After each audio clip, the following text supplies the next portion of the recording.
Hello, class 10th.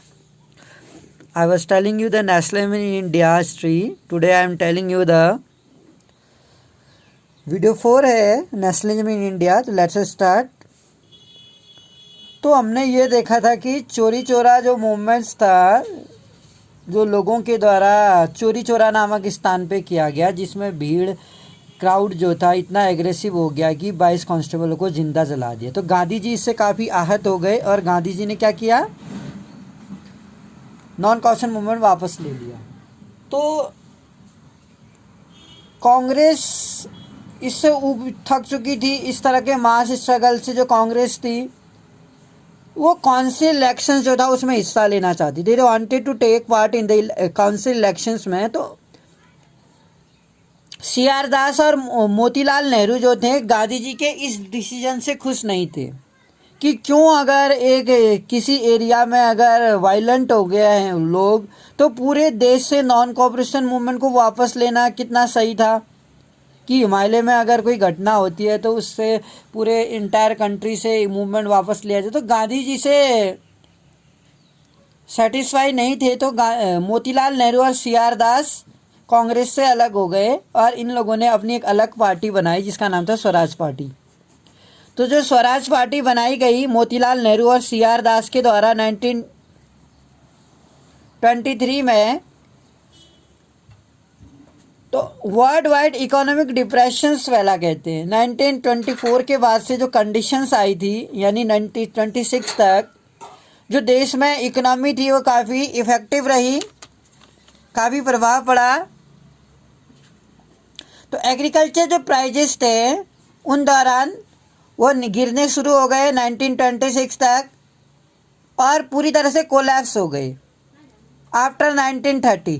क्योंकि 1929 में हमें याद होगा कि रिसेशन आया था, मंदी का दौर आया था. जो अमेरिका में जो बहुत सारे बैंक्स थे वो बंद हो गए और लोगों को अपना कर्ज चुकाने के लिए मुश्किलों का सामना करना पड़ा. तो इस मंदी का असर पूरी दुनिया में पड़ा. तो एग्रीकल्चर के जो प्राइस थे वो गिर गए और कोलैप्स हो गए 1930 तक. डिमांड एंड एक्सपोर्ट जो थी हर चीज़ की, अब जो लोगों के पास पैसे ही नहीं है, लोगों का रोज़गार ही नहीं था, अनएम्प्लॉयमेंट इतनी ज़्यादा देखी गई, रोज़गार छिन गए. तो इससे डिमांड और एक्सपोर्ट भी क्या हो गया, डिक्लाइन होने लग गया. और जो फार्मर्स थे उनको बहुत सारी मुश्किलों का सामना करना पड़ा क्योंकि वो अब लोगों के पास परचेसिंग पावर नहीं थी. लोग क्या कर रहे थे, जो किसान थे, किसानों को अपनी फसल बेचने के लिए बहुत कठिनाइयों का सामना करना पड़ा. अब क्योंकि जब उनकी फसल ही नहीं बिक रही थी तो वो रेवेन्यू भी नहीं चुका पाए. रेवेन्यू चुकाने के लिए उनको काफ़ी प्रॉब्लम फेस हुआ कि वो रेवेन्यू नहीं चुका पा रहे थे. जो पीजेंट्स को, लैंडलॉर्ड लोगों को, तालुकदारों को रेवेन्यू देना पड़ता था, उनको चुकाने के लिए उनको बहुत मुश्किलों का सामना करना पड़ा. तो फाइनली जो साइमन कमीशंस था, एक साइमन कमीशन सेटअप किया गया ब्रिटेन में, जिसमें ब्रिटिशर्स ने साइमन कमीशन बनाया under the leadership of sir John Simon. Sir John Simon जो थे इस कमीशन के हेड थे. बेसिकली जो कमीशन मतलब जिसको हिंदी में हम आयोग बोल सकते हैं, ये आयोग जो था इसमें जो सदस्य थे उनका मेन एम था इंडिया में जाके यहाँ के एक्टिविटीज़ को देखना, ऑब्जर्व करना और सजेशन देना. यानी कि इंडिया में किस तरह की प्लानिंग की जाए और किस तरह से यहाँ वर्क हो रहा था उसको ऑब्जर्व करना और अपने कुछ सजेशंस देने, इस साइमन कमीशन का मेन एम था. लेकिन commission main aim was to observe the function, observe करना यहाँ के फंक्शंस को एंड गिव सजेशन देना मेन एम था. और सर जॉन साइमन के अंडर इसको गठित किया गया. लेकिन एक सबसे बड़ी बात जो इसमें यह थी कि इस साइमन कमीशन में कोई भी इंडियन मेंबर नहीं था. कहने का अर्थ इंडियंस लोगों के लिए ये कमीशन बना हुआ था, लेकिन इसमें एक भी इंडियन शामिल नहीं था. When Simon Commission came in India in 1928, people protest with Go Back Simon. जब साइमन कमीशन यहाँ भारत में आया 1928 में, यहाँ पर पीपल प्रोटेस्ट, लोगों ने जो नेशनलिस्ट थे उन्होंने गो बैक साइमन के नारे लगाए. अभी विरोध होना लाजमी था क्योंकि इंडियन मेंबरों को जब इसमें शामिल नहीं किया गया, इंडियन मेंबरों को ज़्यादा वैल्यू नहीं दी गई, तो साइमन कमीशन के यहाँ आते यहाँ पर गो बैक साइमन के नारे लगाए गए। तो यहाँ पर ऑल ओवर द इंडिया में, चाहे हम पंजाब की बात करें, दिल्ली की बात करें या साउथ की बात करें, हर जगह पर प्रोटेस्ट हुई है। तो इसी प्रोटेस्ट के तहत मैं आपको याद दिलाना चाहूँगा कि जो लाला लाजपत राय थे पंजाब में, उनको इसी प्रोटेस्ट में उनको सांडर्स के द्वारा, जो सांडर्स था उसने इनको डंडे से पिटाई कर दी, जिसके कारण तीसरे दिन इनकी मृत्यु हो गई, लाला लाजपत राय की। लाला लाजपत राय की मृत्यु इसी साइमन कमीशन के प्रोटेस्ट के कारण सांडर्स के द्वारा जो ब्रूटलिटी के तहत उनको मारा गया, उसके तहत मौत हो गई थी। इसलिए इरविन ने propose to fulfil their some demands. Irwin जो उस समय वायसराय थे, इन नेशनलिस्ट की कुछ डिमांड्स को पूरा करने के लिए शायद ये तैयार हो गए थे, लेकिन उतनी पूरी डिमांडें इनकी पूरी नहीं हो पाई जो नेशनलिस्ट चाहते थे। इसलिए under the presidency of Jawaharlal Nehru, तो जवाहरलाल नेहरू की अगुवाई में नेहरू ने क्या किया, लाहौर सेशन, याद रखिएगा पाकिस्तान में 1929 के कांग्रेस के लाहौर सेशन में पूर्ण स्वराज का नारा दिया। तो पूर्ण स्वराज का नारा जवाहरलाल नेहरू ने 1929 में लाहौर में किया था, और 26 जनवरी 1930 को इस तरीके से कंप्लीट एक रिपब्लिक डे के रूप में मनाए जाने की घोषणा की। पर इस जो घोषणा थी उनकी पूर्ण स्वराज को अपनाने की, वो उतनी सक्सेस शायद यहाँ पर नहीं दिखाई देती थी।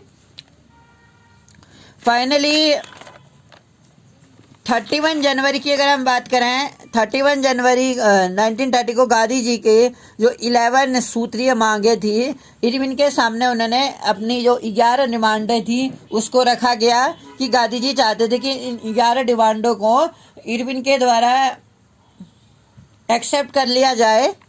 उन 11 डिमांडों में से कुछ डिमांडें मैं आपको बताना चाहूँगा। एवोल्यूशन ऑफ सॉल्ट टैक्स, जैसे कि सॉल्ट पर टैक्स लगा दिया गया था, और सॉल्ट एक इम्पॉर्टेंट थिंग्स था रिच और पुअर दोनों के लिए,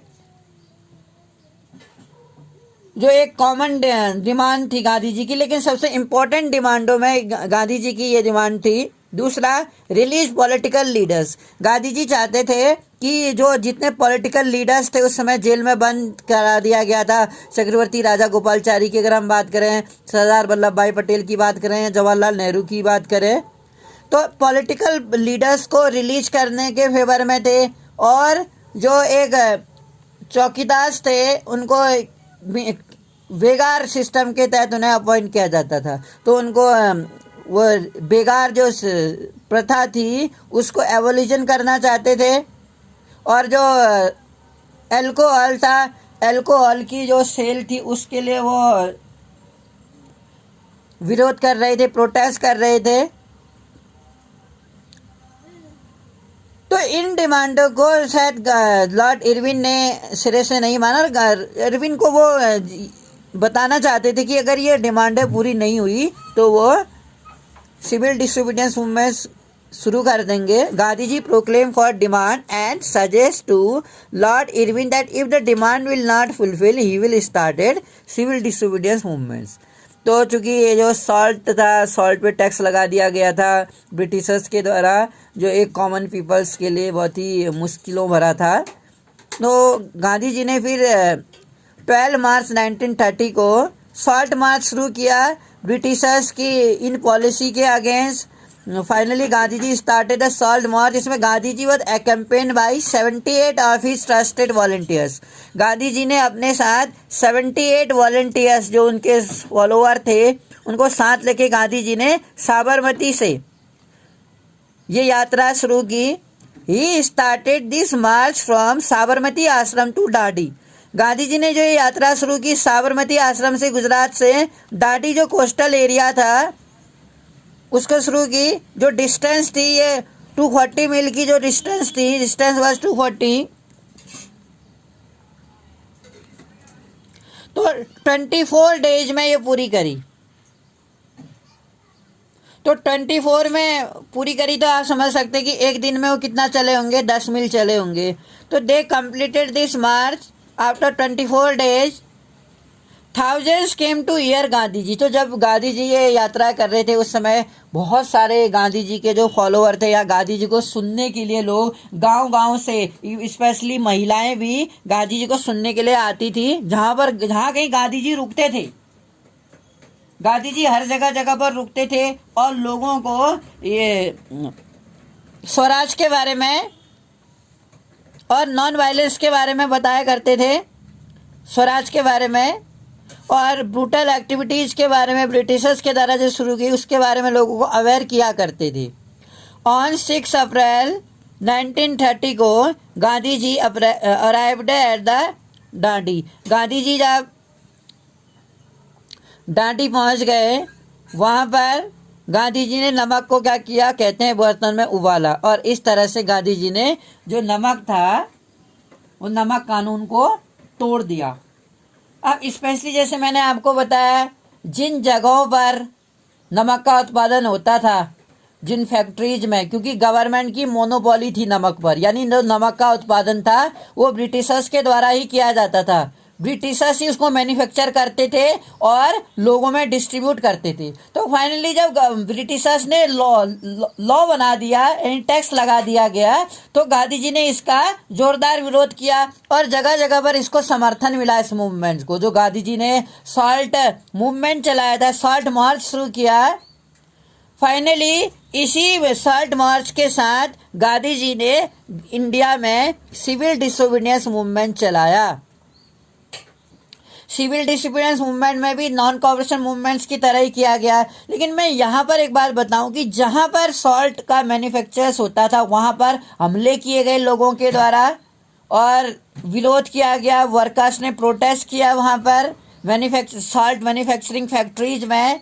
और जिन जगहों पर सॉल्ट मैन्युफैक्चर नहीं होता था, जैसे बहुत सारे इलाकों में, वहाँ पर जो ब्रिटिशर्स के द्वारा जो लॉ बनाए गए थे, यानी हम कह सकते हैं जो आदिवासियों के लिए जो लॉ थे, जो रिस्ट्रिक्शन था जंगलों में जाने से, उसका विरोध किया गया, प्रोटेस्ट किया, यानी कि जबरदस्ती जंगलों में प्रवेश किया गया और अपने जानवरों को वहां चराया गया, सूखी लकड़ी लेने लगे, वो हंटिंग करने लगे। यानी कि उन सभी लॉज को जो ब्रिटिशर्स ने, चाहे हम पीजेंट्स की बात करें या आदिवासियों की बात करें या प्लांटर्स की बात करें, उन लोगों ने इसे नहीं माना, उन लॉज को, और उसका जोरदार विरोध किया। और इस तरीके से हमने देखा कि गांधी जी ने पहले नॉन कॉपरेशन मूवमेंट शुरू किया 21 में, फिर 1930 में सॉल्ट लॉ के अगेंस्ट सॉल्ट मार्च शुरू किया और फाइनली सिविल डिसोबीडियंस शुरू किया। क्योंकि मैं आपको एक बात बताना चाहूँ, इसमें 1930 में जब गांधी जी ने दांडी मार्च के साथ सॉल्ट मार्च शुरू किया,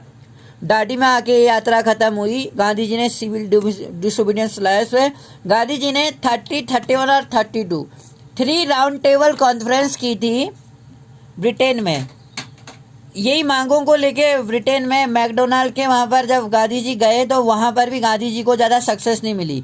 तो गांधी जी जब सेकंड राउंड टेबल कॉन्फ्रेंस में गए तो दोबारा वापस, तो गांधी जी ने वहाँ पर कहा कि अगर उनकी मांगें मानी जाती हैं तो गांधी जी फिर इस तरह के इसका मूवमेंट फिर ऐसा नहीं चलाएंगे। लेकिन फाइनली उनकी इस मीटिंग का कोई खास लाभ नहीं हुआ, तो इंडिया में वापस आके उन्होंने दोबारा ये movement, civil disobedience movement start कर दिया। और 34 तक आते आते मूवमेंट चला जिसमें अगेन प्रोटेस्ट किया गया। लेकिन अगर हम नॉन कॉपरेशन मूवमेंट्स को देखें और सिविल डिसोबीडियंस में, नॉन कॉपरेशन में मुस्लिमों का पार्टिसिपेशन था, क्योंकि खिलाफत मूवमेंट्स के अगेन वो ब्रिटिशर्स से लड़ रहे थे। लेकिन सिविल डिसोबीडियंस में मुस्लिमों का उतना सपोर्ट नहीं दिखता था जितना कि हमें नॉन कॉपरेशन मूवमेंट में देखने को मिला था। और इस तरीके से गांधी जी ने जब मूवमेंट चलाया, उसके बाद हमें पता है कि 1942 में यहाँ पर क्विट इंडिया मूवमेंट चला था जो काफ़ी पॉपुलर हुआ था। इसी में गांधी जी ने डू और डाई का नारा दिया था, क्योंकि गांधी जी को भी लगता था अगर वो अहिंसा को अपनाते हैं, ट्रूथ और नॉन वायलेंस, इस बेस पर इंडिया शायद आज़ाद नहीं हो सकता। इसलिए 1942 का जो आंदोलन था गांधी जी का, वो काफ़ी आक्रामक था, एग्रेसिव था, पीपल काफ़ी वायलेंट हो गए थे, ऐसा कुछ दिखता था। और इस तरीके से हम देखते हैं कि चाहे अगर साइमन कमीशन की बात करें यहाँ पर, या रिसेशन 1929 जो रिसेशन से जो परेशानियाँ आए और उसके बाद जो सॉल्ट टैक्स लगा दिया गया उसकी जो परेशानियाँ थी, कहीं ना कहीं जनता इससे काफ़ी परेशान थी। और ऊपर से ब्रिटिशर्स की पॉलिसीज़ थी वो काफ़ी ऑपरेसिव थी, हार्श थी, जो काफ़ी एक्सप्लॉयटेशन वाली थी, क्योंकि इन्हें रेवेन्यू बहुत ज़्यादा देना पड़ता था, चाहे ताल्लुकदार हो या ज़मींदार हो, इस तरह से वो काफ़ी परेशानियां फेस करते थे। इसके आगे का भाग I will continue in the next video. Thank you for listening me.